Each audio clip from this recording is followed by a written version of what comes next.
Voilà, merci fidèles téléspectateurs de Canal Congo Télévision, vous avez bel et bien compris.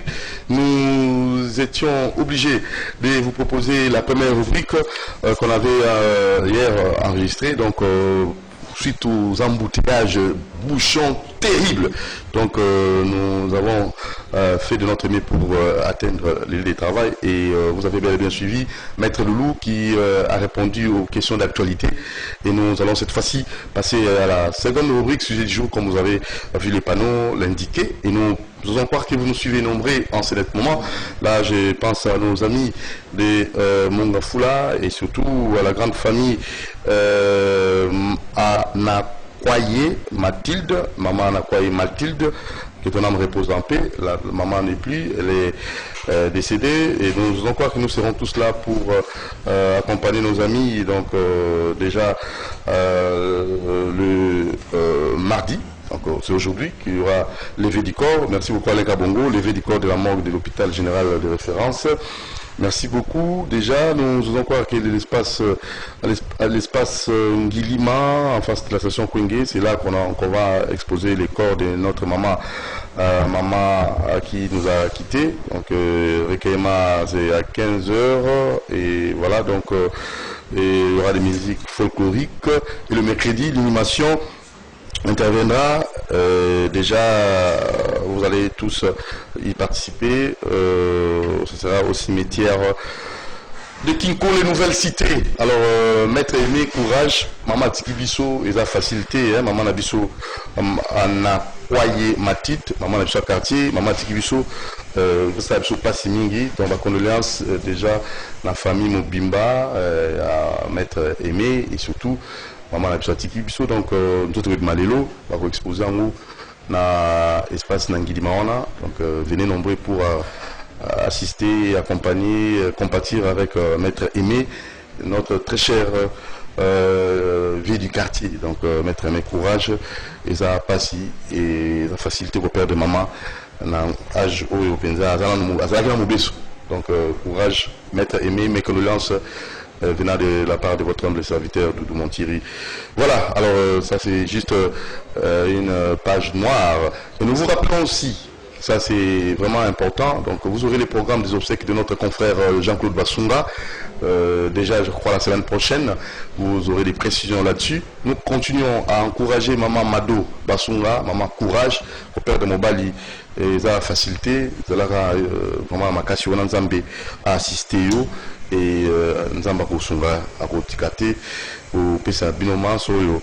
Alors encore et encore mes condoléances à la famille Bassunga. Alors place à notre sujet du jour, comme le panneau l'avait bien indiqué, et il y a aussi Natacha Mbenza qui présente ses condoléances à la famille Bassunga, et j'ose croire que Canal Congo, le DG, tout le monde, nous pleurons notre confrère Jean-Claude Bassunga. Devenez, dépensez et devenez plus riche.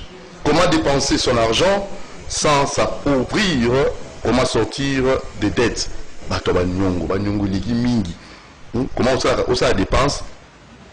On a toujours riche. Comment est-ce que au Sengeli, au Kotabanyongo, on a toujours riche? Est-ce que c'est possible? Alors, tu as dit pour Natina Likambo, comme d'habitude, avec le parrainage de M. Bienvenu en Simba Nancel. Nous allons croire que M.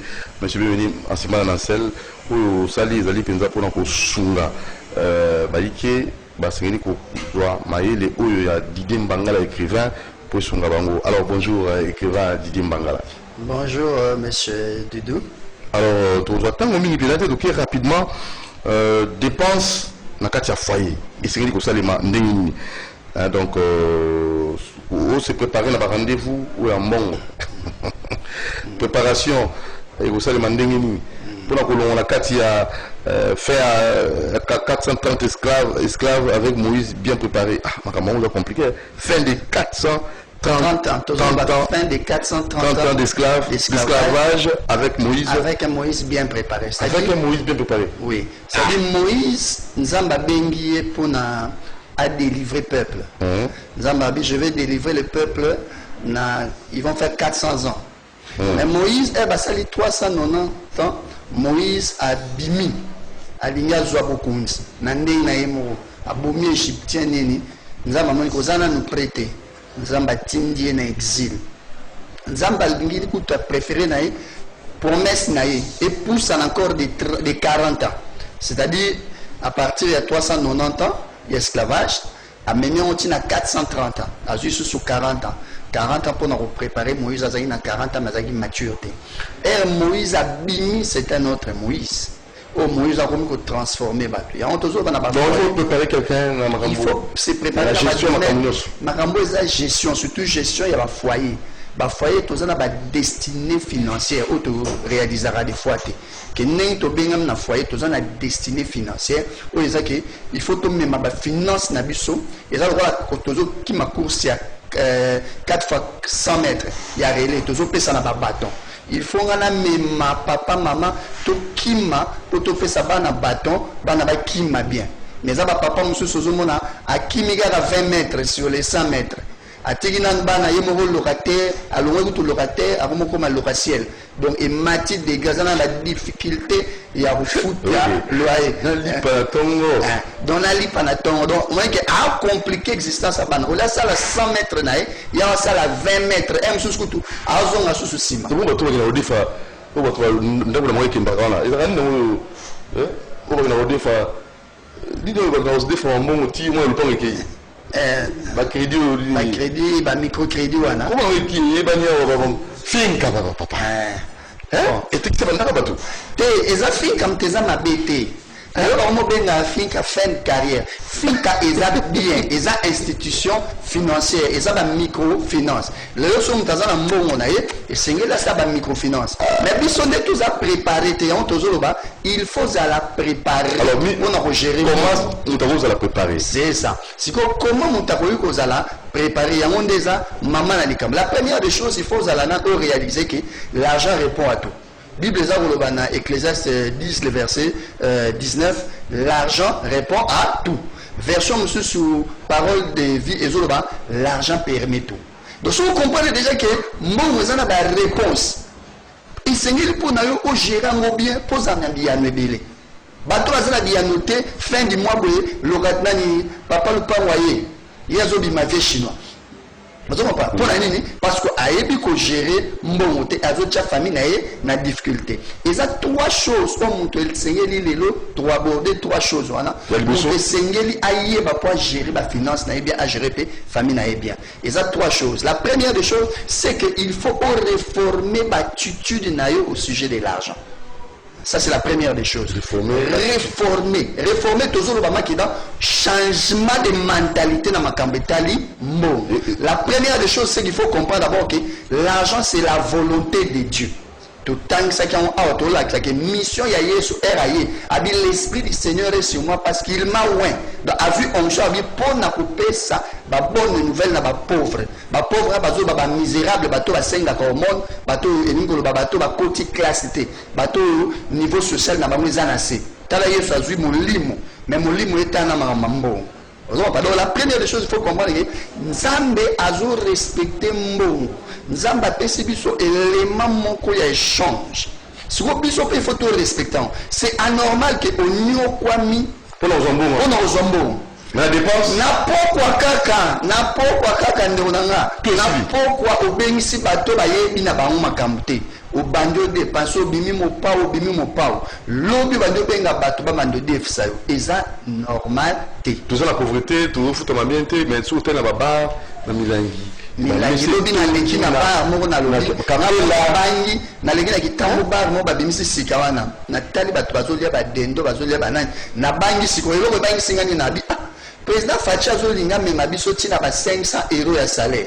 Mais mai écoute que la pona bralima na bra Congo mai ko sila pour tellement to mela na désordre na mai et sila on va ça enseigner mai va ça enseigner mai et ko sila na forme na zomona to za na ngote mais regardez comment nous dépassons. Donc la première des choses c'est qu'il faut réformer de la mentalité et médiocrité pour toi l'argent soit une bonne maman na benga l'argent gagne dépense na chaba unité. Donc la chose que tu dois comprendre que yozo que nous fait sa maman wana ya mapa ozo ko enrichir yo za ko s'approprier et yo zo mbongo na yo ozo ke de somba ba crédit pour benga batna bato ba na poso benga monte vraiment il faut benga en des WhatsApp pour gestion exacte. Donc la première des choses au sala changer mentalité na yo. Et puis il faut comprendre que la mentalité na yo que Dieu te jugera pour chaque franc qu'il a mis entre tes mains. Alors, il y a des gens qui iront en enfer car pour gérer mbongo. Donc ça m'appelle sur millionnaire. Oui.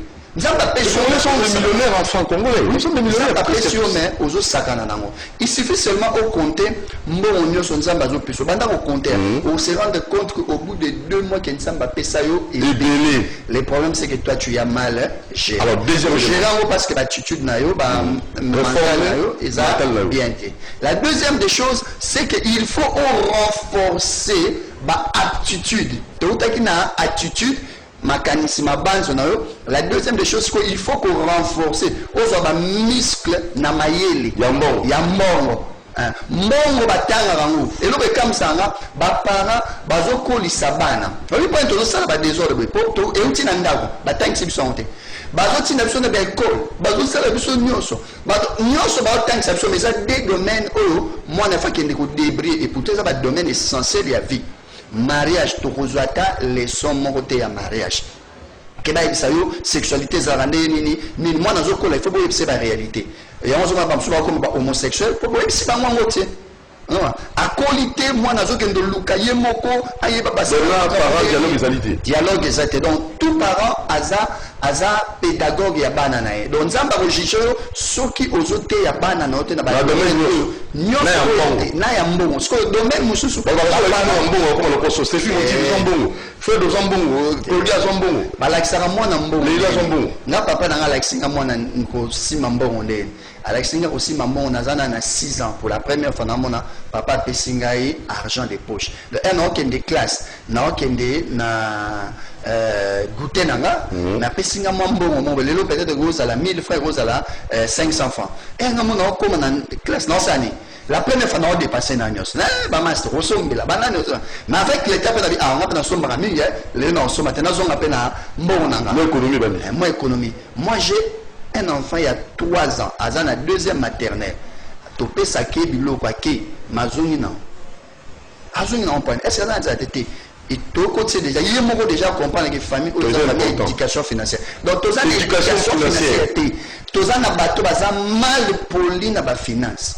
Donc aza koulou na ba finance. Ça veut dire quoi impoli na ba finance? Impoli na ba finance c'est-à-dire yembo po na ye ebengama po il faut bima. Et côté bimi. Mbongo ebengama il faut bima. Mbongo ebengama po sala 3 choses na vie ya moto.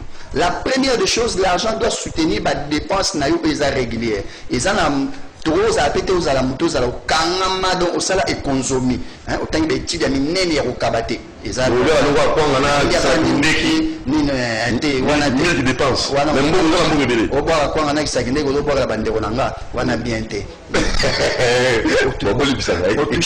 Toucher na mutando, toucher na toucher na. Est-ce qu'on est là? C'est-à-dire mbongo ebengama pour 3 choses. Premièrement, au salaire de dépense. Dans la dépense, on a ce qu'il faut dépenser avec beaucoup de sagesse. Sagesse. Nous avons fois personne maïele yako dépenser. Par exemple, dans Luc 14, alors dit tu dois calculer la dépense. Mon dépense va ça en haut na calcul. Et si maman a besoin de maman a fait la defa talaté. Avec compromettre destinée. Compromettre destinée. La deuxième chose où mbongo est salema. C'est-à-dire mbongo on a un zamba pe sur mbongo na yo. Mbongo na yo na dépense. Ko ta kacha ba dépense wana nge place to chiba dim, place to chiba offrande na yo, place to chiba loyer na yo, place to chiba biloko nyonso. O ba étude ba na mangam nyonso za kacha wana. Mais il faut s'arranger de telle sorte que mbongo na yo ekene na 3 niveaux. Deuxième niveau, mbongo na yo ebengama il faut soit épargne. Épargne ni ko ba mbongo yo to ko simba ngote. Mbongo to simba ngote. Likelemba te. Exacté. Même pour ça la likelemba na yo moko. O mi sala yo moko likelemba. Atane mbongo. Yo moko tata likelemba, yo moko mama likelemba, mama yaya likelemba. Atane ni obi o ebimate ba master ba yemelelo vraiment to somba te lo to somba de masanga. Mais le to somba te. Ya nzamba mona siko mona ko moko kola. Troisième niveau sikoyo mbongo yo obombi. Tala problème et qu'il y a kaka peut bimisa mbongo wana et qu'ils allaient affecter prochainement quand on a ma dépense. C'est-à-dire que ça dit n'a pas le remonter. Bateau bazana ba compte la banque. Bah ça là on a vraiment fait le remonter. Et c'est là un problème mogoya. Matanga mogoya. Situation mogoya sur ce mutuka au renouveler. Y a un moment pour que c'était. Parce que il faut mon avec que le troisième pilier. Oh ça les piliers les plus importants. Il y a destiné na yo. Et ça investissement. Bon, ce que l'on épargne et qu'un investissement, tu vas devenir de plus en plus pauvre. Il y a un moment foyer, finalement, finalement, à défi, à vivre pour la fin du mois, à foutre, à zoner les sous. Pourquoi? Parce qu'ils n'ont pas le temps, il y a replacé, on a des dépenses, on a épargne, et comme il a investissement. Investissement, il y a que tout somba, il y a des investissements, il y a des dépenses. Na somba chenette na bomba mbongo eza investissement te chenette est au kendote kango soka ko bimika na magasin et le union sota mutuka so bimika na magasin valeur dans sali nini et kiti voilà ba bien investissement. Investissement c'est mettre l'argent dans une affaire, gérer ça sagement avec beaucoup de prudence et de telle sorte que on peut sa intelligence mo na mbongo na yo pour mbongo na yo e mata tozana batu o ba sala pour na mbongo. Et on se dit de plus en plus pauvres. Si quand on lingi batu basala ke mbongo bando sala pona yo. Donc yo vandi na yo mbongo zo bota nango ezo kota na gauche et à droite. Et la Bible dit sème là, jette ton pain, tu ne sais pas où ça va germer. Donc mutabenga mais il faut ça d'investissement be yo salga mbala moko o affaire na Congo simba te ndeni. Ni bendie bazo sala ezo simba. Bazo sila pete bendie bazo yakaka. Ndeni ba libanais ba longwa te bazo ya kaka ba nigérien mutolo ba te tala ndenge ba woye belé ba wole Mbappé ko ya te na avion ko ya lelo ezala ba nigérien ba roya et puis dans 2 ans ba nigérien na ba ole kayo na mbongo point ba omika boutique et simbi te faut mi tuna point na sali investissement coach Didier Bisinga pasteur Bisinga na sali investissement mais na ko quitter tanga tolobi renforcer ma aptitude maïele toi autre deuxième chose ils a renforcé ma aptitude pour il faut ça na maïele ya mbongo parce que la commerce na pona te aux na posta commerce parce na dona ngotanga na dona te il faut tango tout na muto a réussir au sala nini a web so que to moni bloko ba somba rabo et le bloko ba sala rabo ba bomba biloko so lingi nini ça somba o muke somba bele o zo maïele pe ozo kene ba formation ba coaching o biso to pesa pour yeba nini kolongwa de 0 au koma na 10 neni kolongwa na 10 au koma na million. Bible za koloba la parole qui est la semence est quoi na mabele moko botaki 60 na mabele moko botaki 70 na mabele moko botaki 80 musu se botami 90 babina musu se botamaki 100. C'est-à-dire maïele oyo kozwa et que déterminer investissement dans le bota 60 investissement dans le bota 80 investissement dans le bota 100 soko lingi centuple alors à quoi ton intelligence. Donc tandis que là obani na ko réformer ba attitude na yo après renforcer aptitude après redimensionner ton altitude redimensionner omoni mbongo elandaka mutu azana mingi mind ya likolo mutu azana esprit élevé mbongo emona yo Bible eza koloba la maison la montagne sur laquelle est bâtie, na Ésaïe 2:2, la montagne sur laquelle est bâtie le temple de l'Éternel sera élevé. Elle prendra de la dimension. Elle montera au-dessus des autres montagnes et les nations y afflueront. Et bandaki mukie, mais et mata dimension. A mata tellement mati tout batwa mochaika bakomi kuya. Au moins, il y a un exemple banal. RTL, holding ate, ou ils sont bakati na. Ata ça une publicité la journée moro. Alors ça on toke so mapani à matisi niveau. Ozo mapana, ba to masanga oyo to ba to melaka. Ba holding ate melaka moi masanga jiango. Alimodana on met en panne ba matisi niveau. Ce qu'on a un niveau yassé, ce qui même spirituellement a un niveau yassé, ils ont ma cambre belé ko ya la vie na ote. Dès que tu montes des niveaux, tu t'élèves, tu verras que les choses qui sont élevées vont commencer à te repérer. Bible Zakolobana Matthieu 5:14, une ville située sur une montagne n'échappe jamais au regard.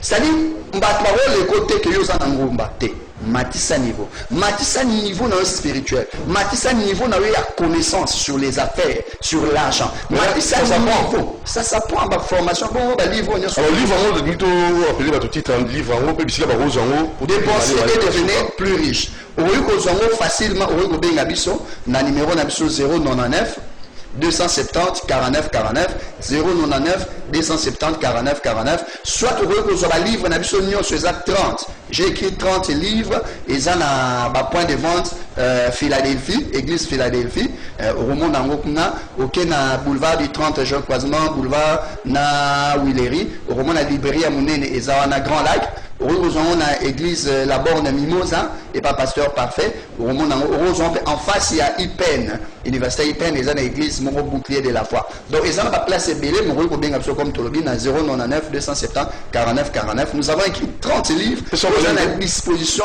mais ça un numéro malembe 099 270 49 49 donc nous tenions sur a besoin d'habitude sur le Vodacom 081 139 33 23 081 139 33 23 donc là tu peux trouver au union sont eza ba livre au tozanango voilà alors quand tu dis Mbangala la bandi dans parrainage ya Moko monsieur bienvenu en Simba dans l'ancel la cité des ossements maison de la prière tout le monde a battu dans mbongo ba sala ra ba sala na activité té tout le monde ba mbongo ndina lu mbongo ba sala mbongo té tout le monde ba mbongo monsieur bienvenu en Simba dans l'ancel cité des ossements cité moi activité muso ache moi activité muso ache mais ça na mbongo lu mbongo ba mbongo té c'est dit à quoi yango tozoloba na première clé auto pesa qui pona monto a changer alors on a pauvreté alors on a ni to ba